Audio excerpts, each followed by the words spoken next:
നമസ്കാരം. 4K ന്യൂസിലേക്ക് സ്വാഗതം. ഒരു പതിറ്റാണ്ട് രാജ്യമടക്കി ഭരിച്ച നരേന്ദ്രമോദിയെ താഴെയിറക്കാനുള്ള ശ്രമത്തിലാണ് പ്രതിപക്ഷം. ഇന്ത്യ സഖ്യത്തിന് കീഴിൽ ഒരുമിച്ചാണ് പല പാർട്ടികളും നരേന്ദ്രമോദിക്കെതിരെ തിരിഞ്ഞിരിക്കുന്നത്. കൂടുമാറ്റ വാർത്തകൾ പലതും പുറത്തു വരുന്നുണ്ടെങ്കിൽ പോലും അതൊന്നും ബാധിക്കാത്ത തരത്തിലാണ് ഇന്ത്യ സഖ്യം മോദിക്കെതിരെ തിരഞ്ഞെടുപ്പ് പ്രചരണങ്ങൾ നടത്തുന്നത്. നമുക്കറിയാം, ബീഹാർ മുഖ്യമന്ത്രി നിതീഷ് കുമാർ ഇന്ത്യ സഖ്യത്തിൽ നിന്ന് പിന്മാറി NDAയുടെ പിന്തുണയോടെ വീണ്ടും അധികാരത്തിലേറിയത്. കോൺഗ്രസിന് അത് വലിയ തിരിച്ചടിയായിരുന്നുവെങ്കിലും അതൊക്കെ തരണം ചെയ്താണ് ഇന്ത്യ സഖ്യം മുന്നോട്ട് പോകുന്നത്. ഇപ്പോഴിതാ അതേ ബീഹാറിൽ അധികാരത്തിൽ വന്നാൽ പ്രത്യേക പദവി നൽകുമെന്ന വാഗ്ദാനം നൽകിയിരിക്കുകയാണ് ഇന്ത്യ സഖ്യം.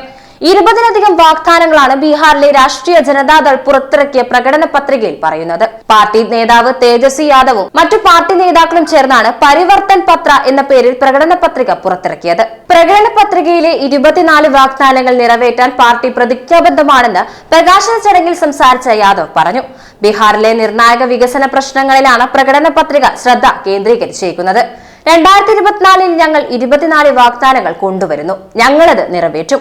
ബീഹാറിന്റെ വികസനവുമായി ബന്ധപ്പെട്ട നിരവധി പ്രധാനപ്പെട്ട പ്രശ്നങ്ങൾ ഉണ്ടെന്നും തേജസ്വി യാദവ് പറഞ്ഞു. തന്റെ സർക്കാർ അധികാരത്തിൽ വന്നാൽ ഓഗസ്റ്റ് 15 മുതൽ രാജ്യത്തുടനീളം തൊഴിലവസരങ്ങൾ നൽകുമെന്നും യാദവ് കൂട്ടിച്ചേർത്തു. ഇതിനു പുറമെ 500 രൂപയ്ക്ക് ഗ്യാസ് സിലിണ്ടർ നൽകുമെന്നും അദ്ദേഹം പ്രഖ്യാപിച്ചു. RJD പ്രകടന പത്രികയിൽ ഇന്ത്യ സഖ്യം അധികാരത്തിൽ വന്നാൽ ബീഹാറിന് പ്രത്യേക സംസ്ഥാന പദവി നൽകുമെന്നാണ് പ്രധാന വാഗ്ദാനം. പാർട്ടി അധികാരത്തിൽ വന്നാൽ വരുന്ന രക്ഷാബന്ധൻ മുതൽ പാവപ്പെട്ട സ്ത്രീകൾക്ക് 1 ലക്ഷം രൂപ നൽകുമെന്നും അദ്ദേഹം പറഞ്ഞു.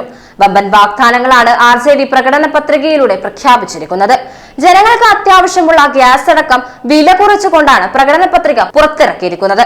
ഇത് ഇന്ത്യ സഖ്യത്തിന്റെ ഒരു തുറുപ്പുചീട്ടാണ്. കൂടാതെ യുവാക്കളെ കൈവിടിയാതെ തൊഴിലവസരങ്ങൾ നൽകുമെന്ന വാഗ്ദാനവും ശ്രദ്ധേയമാണ്. ഏതു വിധേനയും BJP അധികാരത്തിൽ നിന്ന് താഴെയിറക്കാൻ ജനമനസ്സറിഞ്ഞുള്ള വാഗ്ദാനങ്ങളാണ് ഇന്ത്യ സർക്കാർ പ്രഖ്യാപിച്ചുകൊണ്ടിരിക്കുന്നത്. അതുകൊണ്ട് തന്നെ ജനങ്ങൾ ഇന്ത്യക്കൊപ്പം ചേരുമെന്നത് ഉറപ്പാണ്.